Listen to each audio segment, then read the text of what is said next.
Il faut mettre une musique épique là. Va falloir sortir la musique épique parce que, sans déconner, c'est sans doute rare dans ce que je vais dire, mais j'ai sans doute trouvé le pire show de Raw que j'ai regardé. Alors vous allez me dire, oui, monsieur, tu vas dire ça tout le temps, parce que si, parce que ça. Mais il faut l'avouer, je dois le dire, et parce que j'aime dire les choses telles qu'elles sont, le show de Raw de cette semaine, donc qui a été diffusé lundi, est sans doute, c'est pas dire l'un des pires, en tout cas ça a été catastrophique. On va expliquer pourquoi, parce que, vous savez, des fois vous avez toujours des shows, vous arrivez toujours à trouver des petites choses à sauver, vous dites tiens, ils ont fait ça, ils ont fait ça, et finalement tu réussis à tirer du positif pour essayer justement de faire en sorte que le positif, tu finis par atténuer le côté négatif.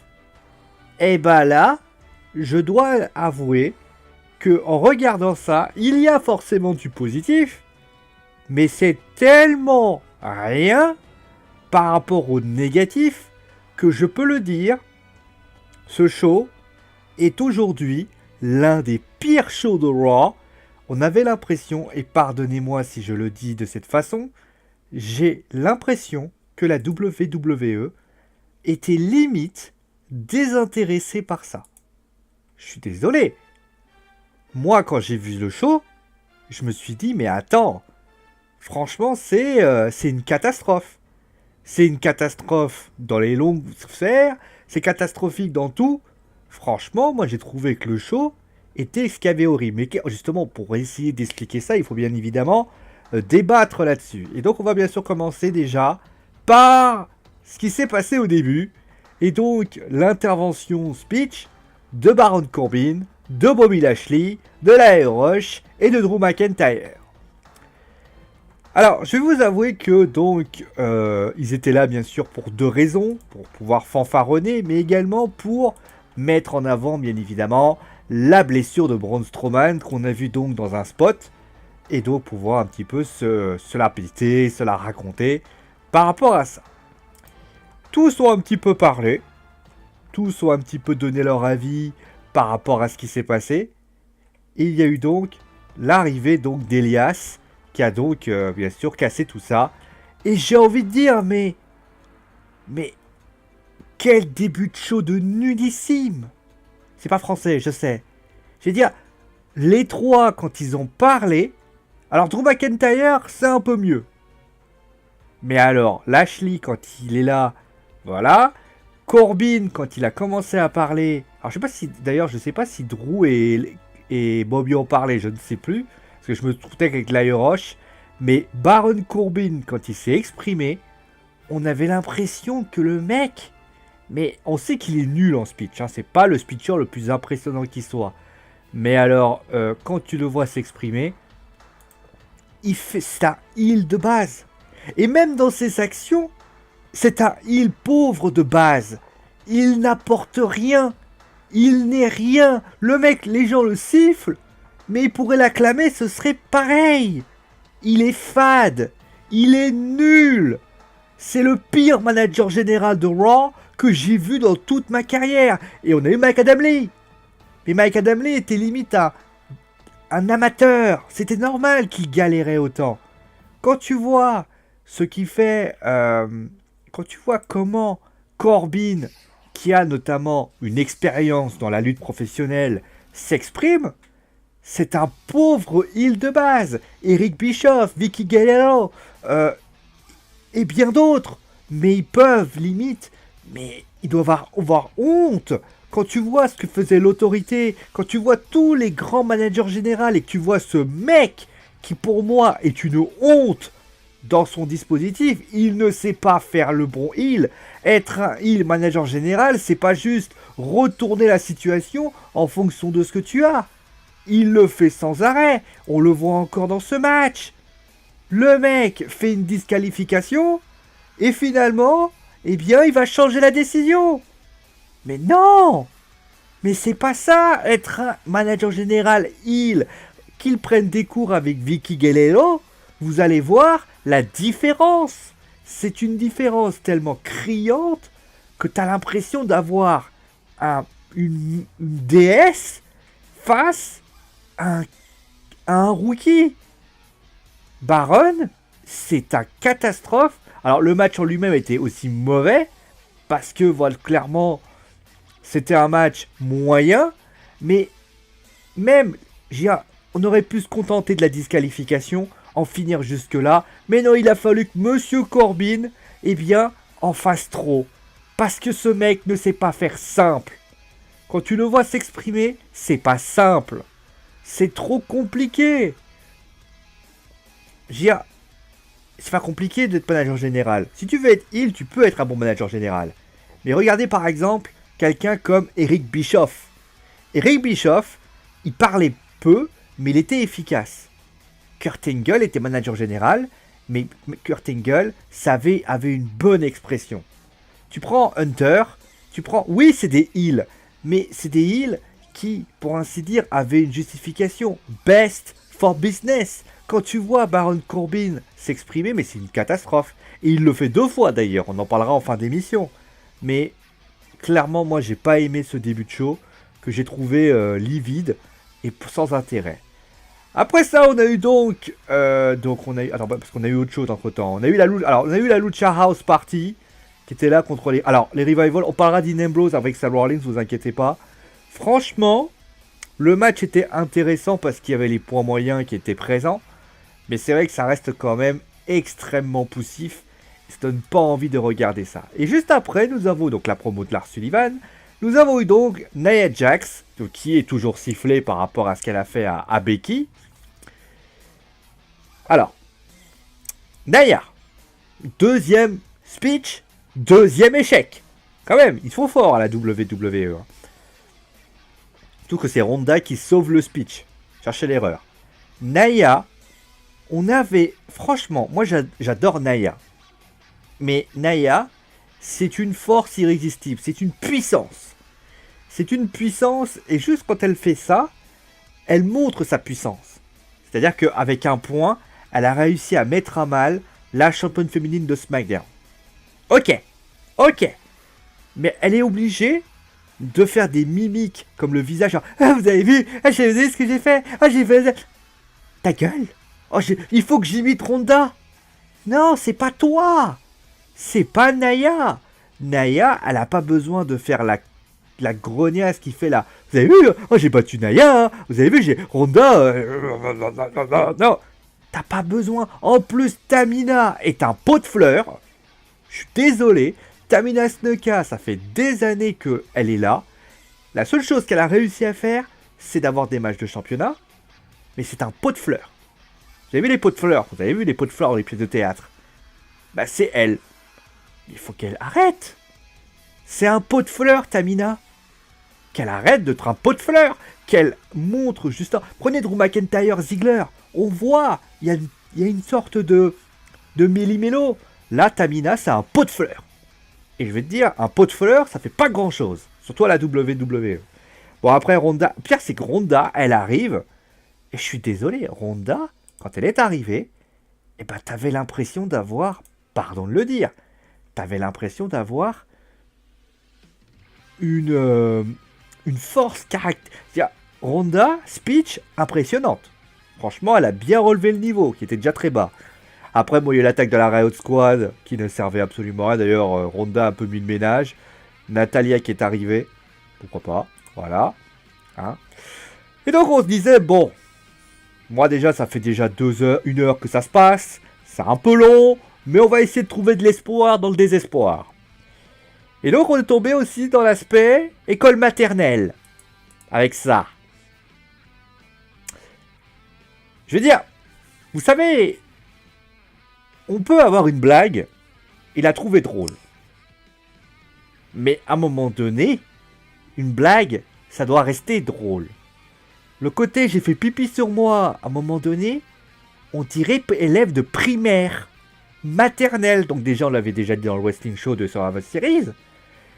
Mais alors, celui-là, je trouve ça mais ridicule. C'est, oh, je prends la robe de Bobby Roode et je vais faire pipi dessus. Non mais vous êtes sérieux les gars? Donc, à la WWE, il faut le dire, maintenant, on a des pipi caca.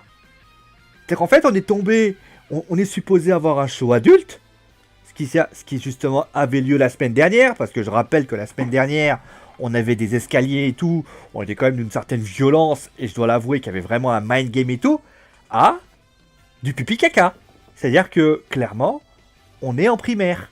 C'est-à-dire que les superstars de la WWE, qui étaient ces superstars, qui étaient très fortes il y a une semaine, et bien qui avaient 20 ans, 25 ans, 30 ans, ont maintenant 5-6 ans.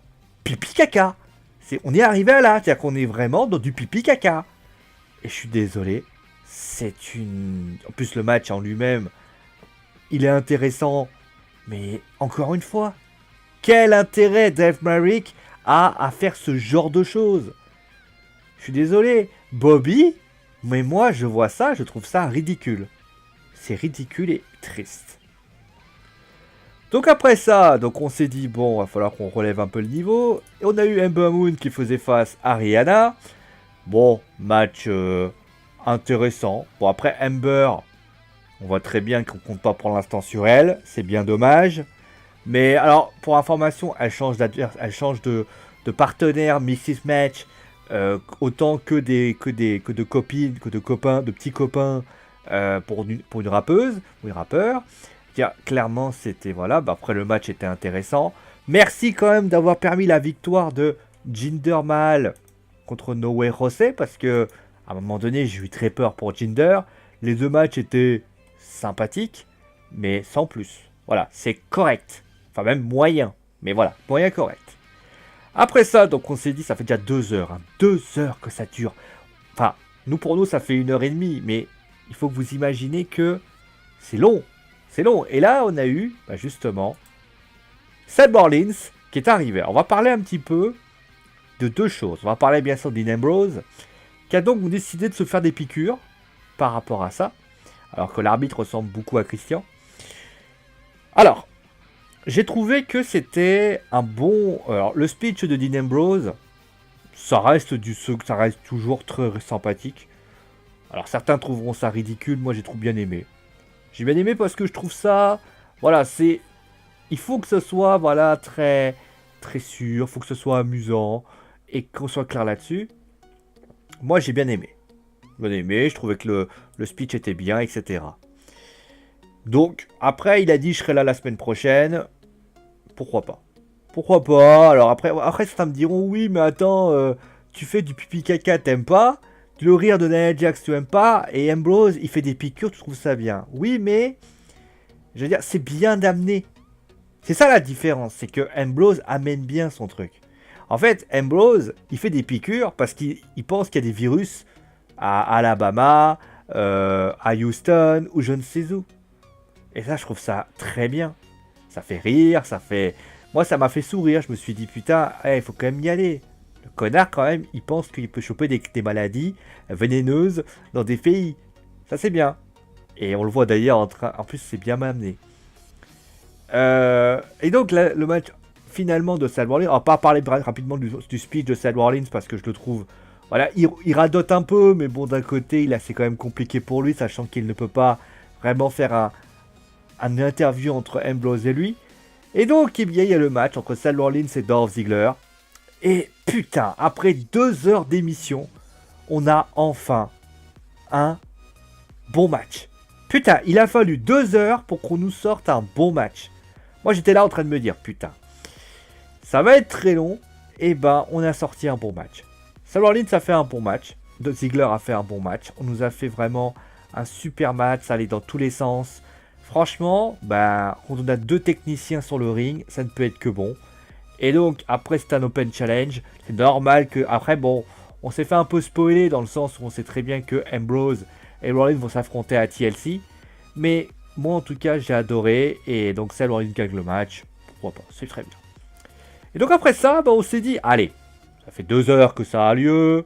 On va finir par nous sortir quand même un bon fan show. Putain de merde, on a eu ça. Ah, j'ai enlevé. Ah j'ai enlevé. Nous avons eu Alexa Bliss, qui est donc devenue une sorte de gérante de Raw. Pourquoi pas? Parce que Alexa, voilà, c'est une personne, voilà. Et on a eu donc un forum ouvert, une sorte de chat, avec notamment des questions qu'on pouvait poser. Et on a par exemple des questions qui disent par exemple, est-ce que tu trouves pas que d'être avec Bayley... Alors, au début je me suis dit, bon, ils veulent essayer de faire la distinction entre les deux, parce que voilà, Sacha, Bayley, et je me suis dit pourquoi pas. Pourquoi pas, c'est vrai que ça pourrait relancer un petit peu la Rix, etc. Mais le problème, c'est que ça dure 3 secondes. C'est qu'en fait, tu pars dans une idée, et j'ai toujours pas compris l'intérêt de ce speech en fait. C'est-à-dire que, je vous explique. Donc là, tu te dis, ok, pour faire un speech comme ça, etc. Pourquoi pas? C'est discutable, certains vont aimer, certains vont pas aimer, mais ça se laisse amener. Mais alors, après, pardon, hein, mais... Donc il y a des petites phrases, des petites piques sur Alexa. L'attaque de Mickey, de Dana et je ne sais plus qui ne sert à rien, puisque les deux s'en sortent et s'en vont. Donc finalement, ce speech n'a été d'aucune utilité. Encore, Mickey James, ils auraient détruit les deux. Il y aurait eu un match par équipe, avec peut-être Ember en plus, etc. Pourquoi pas? Mais là, les deux réussissent à s'en sortir, se barrent, et donc finalement Bliss, Bliss et toute sa clique, ça n'apporte rien de plus. Tout simplement.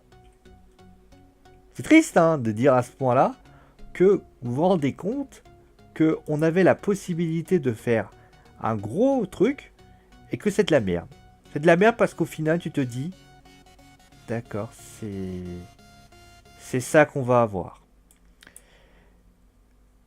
Et donc on va terminer avec... Ah, je sens que ça va être long. Ah, je vais prendre ça, tiens. Voilà. Bon, je vais prendre ça, tiens, j'aime bien.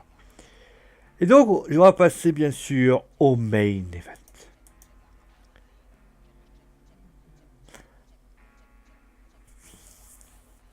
Comment commencer sans être impoli? C'est nul. Parce que Baron Corbin affronte donc Finn Balor. Et donc, eh bien, alors la fin se déroule... Déjà, c'est un copier-coller de ce qui s'est passé en début d'émission.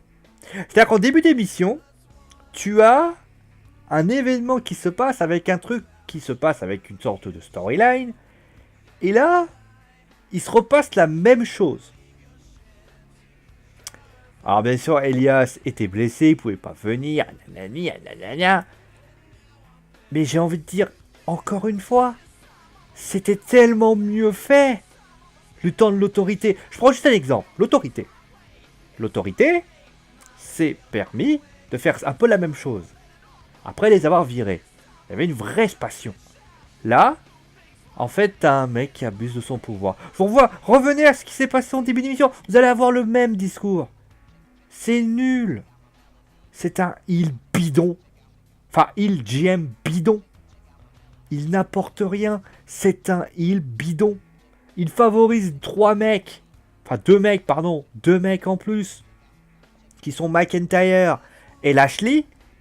McIntyre n'a même pas besoin de lui. Il peut se débrouiller tout seul. Et en plus de favoritisme, clairement. Mais il apporte rien. Je veux dire, est-ce que McIntyre a eu des matchs pour le titre intercontinental ou concrètement des matchs pour le titre universel? Non. Est-ce que Lashley a eu un match pour le titre intercontinental ou peut-être pour autre chose? Non. Les seuls qui ont réussi à apporter quelque chose par rapport à ça, c'est les AOP.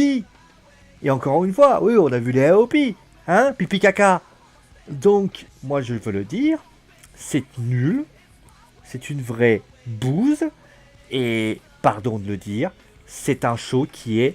Alors, on va dire la vérité. Le show... Comment pourrais-je dire les choses? Oh non, je peux pas le dire.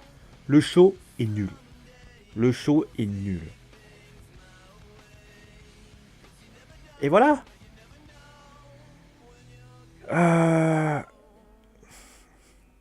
C'est incroyable. C'est incroyable. Comment tu peux faire un show aussi raté? Il n'y a rien, à part le match entre Ziggler et Rollins, il n'y a rien. Tout est acheté. Franchement, j'ai même eu l'impression de me dire, mais qu'est-ce que... Pour la vérité, quand j'ai fait le débriefing, je me suis dit, putain, je vais chier sur le show. Et c'est ce que j'ai fait. Le show est nul, mauvais, mauvaise qualité, poussif, il est tout ça. Voilà. En tout cas, ça a été finalement le coup de gueule d'Ossio. C'est malaisant, nul, raté, une nullité ambulante. Voilà. En tout cas, moi je vous souhaite bien sûr une bonne soirée. On parlera de SmackDown demain, en espérant que les compliments fusent. Allez, gros bisous tout le monde et à la prochaine.